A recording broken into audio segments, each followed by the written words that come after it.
I'm sure we've all heard this term, especially those of us who are going through this idea and ideals of spirituality and spiritual growth, etc., or maybe on this path of sadhana, meditation, yoga, and whatnot. And it is this, it's called spiritual bypassing, right? So, like, in our depths of our search for this sense of truth and liberation, right, we often encounter a phenomena that eludes our awareness, right? It casts this subtle shadow upon the path that we tread, right? This phenomena is what I just mentioned is called spiritual bypassing, right? So what is this? So spiritual bypassing disguises itself as a shortcut, an expedited route to liberation, right? It urges us to turn away from our pain, our doubts, and our insecurities, and it convinces us that by focusing solely on the lofty realms of the spirit or the spiritual, right, we can conveniently sidestep the arduous work of facing our own deeply ingrained conditioning, wound, and all of our unresolved traumas. Yeah. So, we may find ourselves entangled in its intricate web when we seek solace in esoteric practices, rituals, and even dogmas, right? Hoping to escape the turmoil of our inner world. So, we may immerse ourselves in meditation, chanting mantras, or reciting prayers, right? All the while we are skirting the honest confrontation with our own fears, desires, and unresolved conflicts. So, in our quest for enlightenment, we may become fixated on attaining elevated states of consciousness, right? Unknowingly evading the essential process of self inquiry and self discovery. So, what we fail to recognize is that spiritual growth and transformation do not occur in isolation from the fabric of our humanity, right?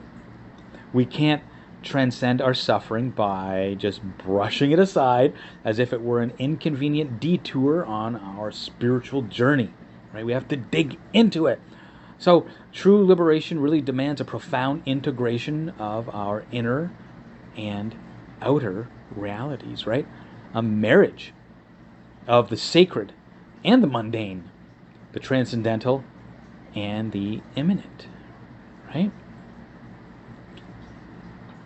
So when we engage in this spiritual bypassing, we really deny ourselves the opportunity to delve deep into the dark recesses of our own psyche where shadows lurk and wounds fester. Right? We have to look at these things. So we become adept at evading the discomfort that accompanies this sense of genuine self-reflection, all the while mistaking our escape for enlightenment. So we may parade our spiritual identities like badges of honor, right? Yet we remain oblivious to the unhealed wounds that silently cry out for our attention. So to transcend spiritual bypassing, it requires courage, a willingness to embrace the totality of our existence. It demands that we muster the strength to face our own shadows and to explore the recesses of our hearts with this unwavering sense of honesty, right? To really look at it. And it invites us to step beyond the comfort zones of doctrine and tradition and to question our beliefs, our assumptions, and to cultivate a profound sense of self-awareness. And through the cultivation of this sense of self-awareness, we look at and shine that light of awareness on that conditioning of ourselves and dissolve it in a personal process into that light of awareness.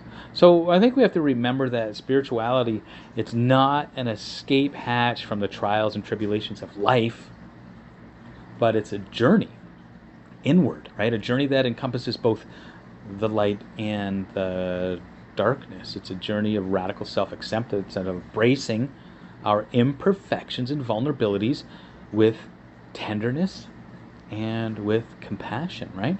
And through this courageous exploration, we discover that boundless capacity for our own hearts, the infinite wellspring of wisdom that resides within us, right? So I think we have to relinquish the allure of spiritual bypassing and embark on the path of authentic self-discovery.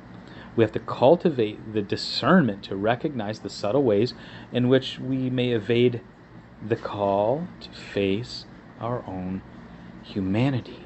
And by doing so, we open ourselves to the transformative power of truth, right?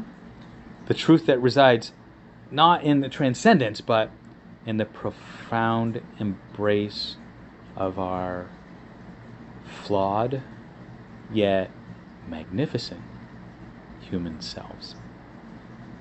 Namaskar.